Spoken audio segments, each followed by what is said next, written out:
हिमालय की जड़ी बूटियों से असाध्य रोगों का इलाज करने वाला एक ऐसा संत जिसके यहाँ देश विदेश से लोग परामर्श लेते हैं और आते भी हैं। बड़े बड़े रोगों का इलाज हुआ। एम्स जैसे मेडिकल संस्थान से वापस होकर के भी लोग यहाँ ठीक हुए हैं। आज हम बात करेंगे नाड़ी पर। स्वामी भास्करानंद जी पहले डिप्टी एसपी थे, उत्तर प्रदेश पुलिस में, यानी पीपीएस रैंक के अधिकारी थे। बड़े ईमानदार और कर्तव्यनिष्ठ अधिकारी थे। चंबल के बीहड़ में भी इन्होंने काफ़ी खुराफात किया स्वामी जी ने। और अब आप देख रहे हैं स्वामी भास्करानंद आयुर्वेद शोध संस्थान, थानो, देहरादून, उत्तराखंड। तो हम हैं दोस्तों देवभूमि उत्तराखंड पर, और स्वामी जी के साथ आज हम नाड़ी पर बात करेंगे।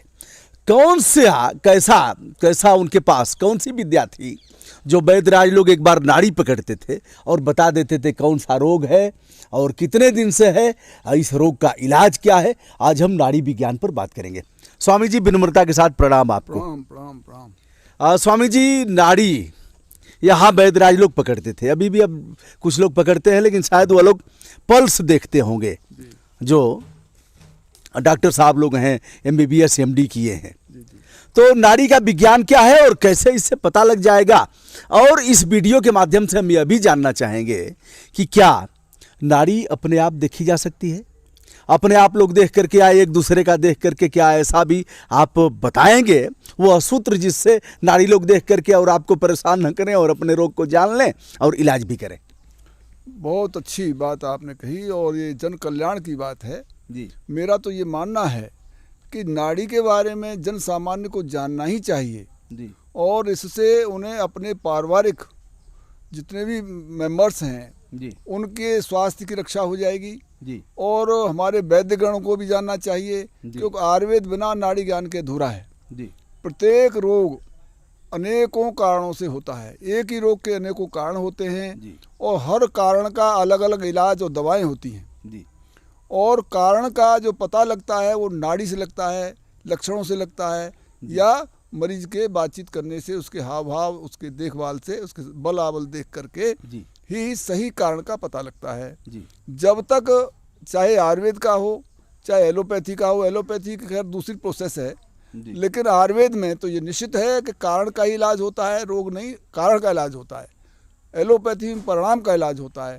तो जब कारण का इलाज होना है और कारण कोई जान नहीं रहा है तो इलाज सार्थक नहीं होगा। इसीलिए अक्सर हमारे कुछ वैद्य गण बंधु जो नाड़ी परीक्षा नहीं जानते हैं वो समुचित उपचार नहीं कर पाते हैं, तुक्काबंदी होती है वो। फिर भी जन सामान्य के लिए मोटी मोटी बातें मैं आपको बताऊंगा जो हर आदमी इसको देख सकता है, वो मैं आपको अच्छी तरह से एक प्रैक्टिकल के रूप में आपको समझाऊंगा जी।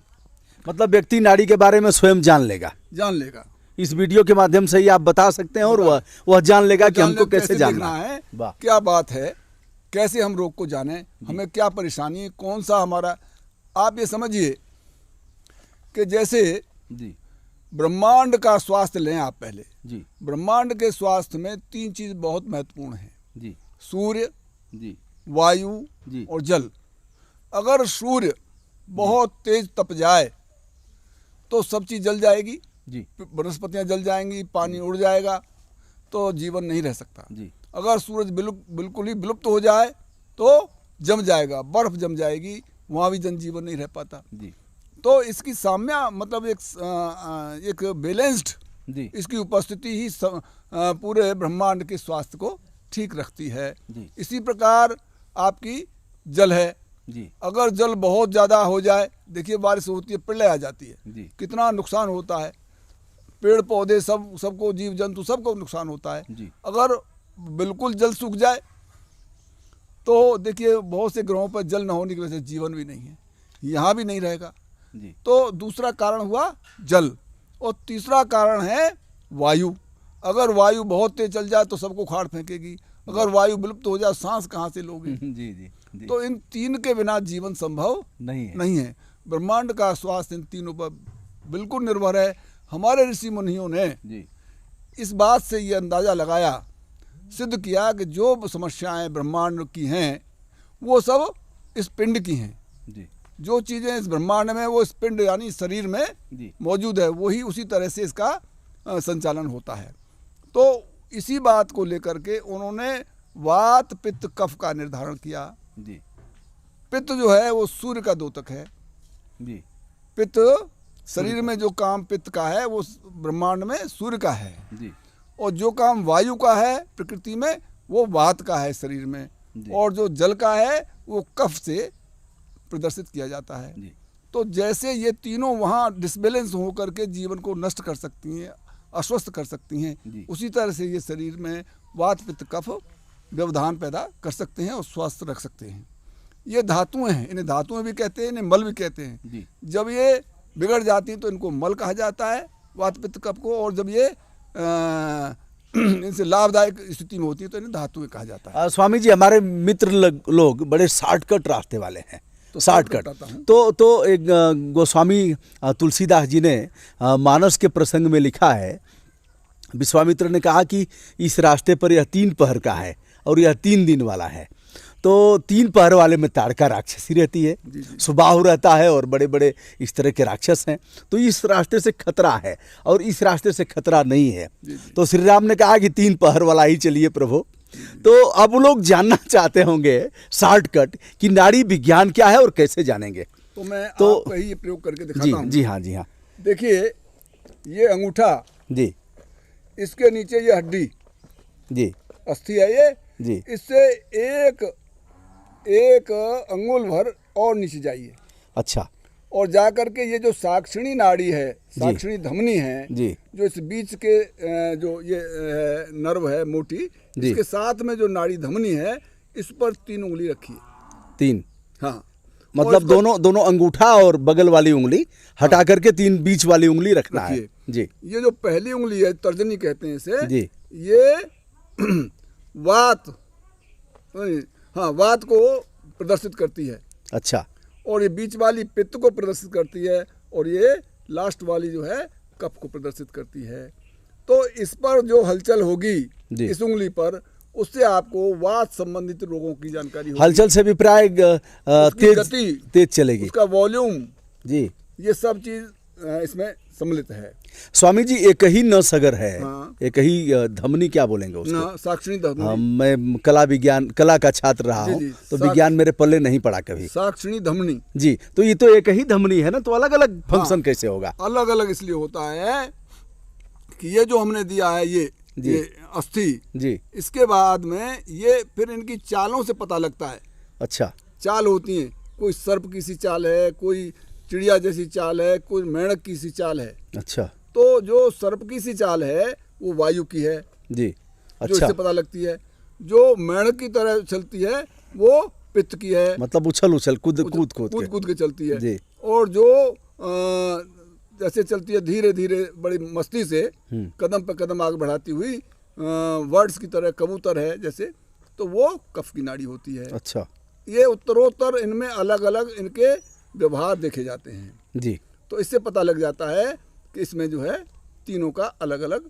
कितने देर तक दबाते हैं इसको स्वामी जी? हाँ, पहले इसको पकड़िए आप, थोड़ा हल्का सा दबाइए, देखिए कहाँ धड़कन हो रही है, जी। तो वहाँ आप उंगली ले जाइए, ले जाके इसे पहले दबाइए थोड़ा, जी जी दबा के फिर तो हल्का करिए यूँ, ताकि उसकी जो है आपको गति प्रतीत होने लगेगी। जी। प्रतीत होने के बाद अब इसको आप देखिए, ये वात पित्त कफ, अगर जौन सी नाड़ी बहुत तेज चल रही है तो समझ लीजिए उससे संबंधित रोग आपके शरीर में है। स्वामी जी, हमारे मित्र लोग जानना चाहते हैं कि ब्रजभूषण दुबे जी को कौन सी बीमारी है, इसमें क्या बताया जा रहा है?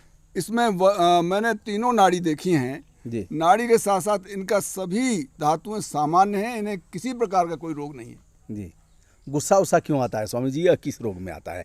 कभी कभी भड़क जाता हूँ। नहीं, गुस्सा आप झूठे को करते हैं, अभिनय करते हैं। ये गुस्सा नहीं है आपका, ये क्रोध नहीं है आपका, पित्त बिल्कुल सामान्य है जी। और ये गुस्सा की बात नहीं है जी। जो आदमी बहुत विद्वान होता है, इंटेलिजेंट होता है, उसे जो लोग उसकी बात को नहीं मानते तो उनको समझाने के लिए वो अभिनय करते हैं कि ना ऐसे नहीं, ऐसे होगा। अच्छा, मनवाने मतलब दबाव बनाते हैं। दबाव बनाते हैं जी। वो क्रोध नहीं है, वो एक तरीका है जीने का, दबंगई का तरीका है क्या? दबंगई का ना, किसी बात को मनवाने का तरीका है, जी, सूझबूझ जी, से काम जी, होता है। जी, तो अब मैंने बताया ये, जी, इसके भी आप 5 भाग करिए, जी, इस उंगली के 5 भाग करिए। जी। इसमें प्राण, आपान, उदान, व्यान और समान। अच्छा। तो अब ये देखना होता है कि मान लीजिए ये उंगली समझिए आप, अब जी, इस उंगली के 5 भाग हमने किए। जी। तो पहला जो पार्ट, मतलब ये अग्रभाग में ही 5 भाग करना है। अग्रभागों 5 भाग कर लीजिए। जी। तो पहला जो भाग है क इसका, ख ग घ। हाँ जी, वो वायु के प्राण वायु का स्थान है। जी, उससे प्राण वायु का, अब हम अगर इसकी हम एक्टिविटीज देखेंगे जी, तो इससे हमें क्या पता लगेगा कि प्राण कहाँ कहाँ विशेष स्थान है प्राण का। तो प्राण का स्थान जो है हृदय में है, सिर में है, छाती में है। वैसे तो पूरे शरीर में प्राण है, लेकिन इनके मुख्य स्थान यहाँ है। जी।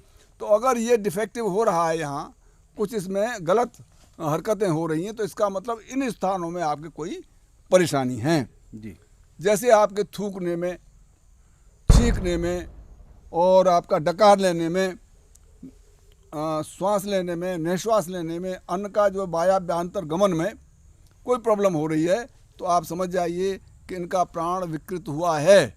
और ये कारण प्राण का विकृत होना है इन रोगों में। तो आप वात के प्राण भाग पर आप औषधि का आयोजन करें। इसी तरह से दूसरा है उदान वायु। उदान वायु यहाँ कंठ में होती है। तो कंठ के जितने रोग होंगे, अगर आपने ये देखा और आपको महसूस हुआ गड़बड़ है, तो आप कह सकते हैं कंठ में साहब आपके परेशानी है। जी। तो कंठ में परेशानी आपको पता लग गई। इससे क्या होगा, वाणी की विकृति, जी, आपके शब्द पूरे स्फुटित नहीं होंगे। तो इस तरह के जो होगा, उससे हमें उदान की समस्या का पता लग जाएगा। तीसरा है व्यान वायु। व्यान वायु पूरे शरीर में होती है। जैसे पूरे शरीर में दर्द हो रहा है, जी, पूरे शरीर में कहीं आपको दिक्कत है, तो ये व्यान वायु बताएगी कि आपको ये परेशानी है। अब इसके लिए जी, वायु शामक औषधियों का आयोजन आप करेंगे, तो पूरे शरीर में जो है जी, आपका वो शांत हो जाएगा। जी, इसी तरह से फिर समान वायु, जी, जिन लोगों की जठराग्नि प्रदीप्त नहीं होती है, ये नाभि क्षेत्र में इस समान वायु का स्थान है। इससे भोजन के पचने में भी परेशानी आती है। तो ये समान वायु बताती है कि इसको ये इस तरह से परेशानी और इसकी समान वायु विकृत हुई है। और बाद में आती है अपान वायु। अपान वायु नाभि से नीचे के स्थानों में उसका स्थान है, और वो श्रोणी में, कटिभाग में और मल विसर्जन के मार्गों में वो उपलब्ध होती है। इसमें होने वाली सब बीमारियों को ये उदान वायु बताती है। जब इसे हम देख लेते हैं तो हम बता सकते हैं कि फला जगह पे आपको परेशानी है। जी, तो ये वायु के 80 प्रकार के रोग होते हैं, जी, और इनमें ज़्यादातर असाध्य हैं। तो इस उंगली से आप उनका पूरी तरह से ब्यौरा समझ सकते हैं और उसके हिसाब से कारण को जान सकते हैं। इसी तरह से दूसरी उंगली जो पित्त को बताती है, ये भी 5 हैं, जिसमें एक तो है पाचक पित्त, दूसरा है रंजक पित्त, और तीसरा है साधक पित्त, और चौथा है आलोचक पित्त, और 5वां है भ्राजक पित्त। ये बहुत महत्वपूर्ण है। लिवर जो आपका है ये पित्त का सेंटर है, यानी एक तरह की फैक्ट्री है जी, जो पूरे शरीर का संचालन करती है। तो हम पहले लेते हैं आपका पाचक पित्त। अगर आपका पाचन ठीक नहीं चल रहा है, आपको एसिडिटी हो रही है या मंदाग्नि हो रही है, आपका खाना नहीं पच रहा है, गैस बन रही है, तो आप समझिए आपका पाचक पित्त खराब है। जी। तो पाचक पित्त खराब होने अब से, इसी के साथ गुरुजी लोग जानना चाहेंगे कि हमको करना क्या चाहिए। हाँ ये भी बताऊंगा मैं। जी। पाचक पित्त में जो हरड़ है, जी, ये पेट की माग की तरह काम करती है। अच्छा, हरड़ का सेवन करिए, छोटी हरड़ का, जी, और उसको भून के कि कैसे? उसे थोड़ा से घी में भूनिए और उसका चूर्ण बनाकर रखिए, और 1 चम्मच रात को सोते हुए गर्म पानी से लीजिए, आपका पेट साफ होगा। गुरुजी, जैसे खाने में थोड़ा सा अजीब लगता है तो लोग काला नमक डालते हैं, जैसे डालते हैं, लेकिन उसका अनुपान अलग हो जाएगा। अच्छा, इसको ऐसे ही लेना चाहिए, ऐसे ही लेकर के पानी पी लेना चाहिए, गुनगुना पानी हाँ, पी लें। हाँ, हाँ। और इसका काम अन्न का पचाना है। जी, तो जितने हमारे जठराग्नि वगैरह हैं ये सब इससे प्रदीप्त होती हैं। तो इससे क्या पता लगा हमें, पाचक अग्नि। अच्छा गुरुजी, तब अधिक लोग खाने लगेंगे कि पची जाएगा? गुरुजी ने बता दिया है हर्रे हम भून करके और 15 उसमें दिन खाए। से ज्यादा नहीं खाई जाए। नहीं, खाना कितना चाहिए, भोजन कितना लें लोग? अभी अभी बात थोड़ी सी हो जाए। अच्छा, भोजन आप सवेरे तो आप पेट भर खा सकते हैं जी लेकिन शाम को भोजन प्राय 1 रोटी कम खानी चाहिए जी। और गरिष्ठ भोजनों से बचाव रखना चाहिए। आपको देखना चाहिए कि आपकी जठराग्नि कितनी है, उतना ही भोजन का सेवन करना। क्या ऐसा अच्छा नहीं होगा कि एक ही 2 रोटी खाना चाहिए रात को? नहीं, ऐसा नहीं, भूखा रहना भी ठीक नहीं है जी। क्योंकि ज़्यादा भूखा रहने से जी। जो शरीर का मेद है उसे ही हमारी ये पाचक अग्नि पचाने लगती है जी। तो उससे फैट में कमी आएगी। अच्छा गुरुजी, अगर गाय का दूध 1 गिलास मिल जाए और 1 रोटी तो हाँ, पोषण हो जाएगा ना? हो जाएगा। हो जाएगा। और आपने गाय की बात कही जी तो ये समझिए, अगर आप देसी गाय पाले हैं या कहीं से आपको उपलब्ध है देसी गाय का दूध, जी तो सुबह सुबह या शाम के टाइम धारोष्ण दूध का सेवन करें। धारोष्ण क्या होता है? जैसे ही गाय से थनों से दूध निकल रहा है, जी। गरम गरम दूध, तुरंत तत्काल लिया हुआ दूध आप पी जाइए तो वो बहुत ही लाभदायक है। एक तरह का रसायन है और अनेकों रोगों को ठीक करने में अकेला दूध ही सक्षम है। उसको शायद जीवन में दवा नहीं खानी पड़ेगी अगर वो इस काम को कर लेता है तो। जी बशर्ते देसी गाय हो। जी जी गुरुजी, आपने हमारे दाहिने हाथ का, जी जी अगर बाएं हाथ का हम दें तो बाएं हाथ का नहीं बताएगा? हाँ, देखिए, बताएगा तो बाएं का भी दाएं का दोनों का बताएगा जी। लेकिन पुरुषों का दाहिना और महिलाओं का बायां देखा जाता है। रीजन? तो इसका रीजन ये है कि जो नाभि क्षेत्र है, यहाँ नाभियों का गुच्छा होता है जी। जो कच्छप की शकल में होता है। कछवा कहते हैं ना, कछवा, कछुआ, जी हाँ। उसकी शकल में होता है। जी। तो पुरुषों में उसका मुंह ऊपर को होता है, स्त्रियों में नीचे को मुंह होता है। तो उसके समानांतर नाड़ी देखने का विधान है। जी तो जब ऊपर को है तो दाहिना हाथ आएगा जी और नीचे को है तो बाएं हाथ से नाड़ी देखी जाती है। जी हालांकि दोनों से भी परखा जाता है जी जब विशेष विधान के लिए जी। दोनों को देखा, लेकिन सामान्य रूप से स्त्रियों का बाएं और पुरुषों का दाहिने हाथ देखना चाहिए।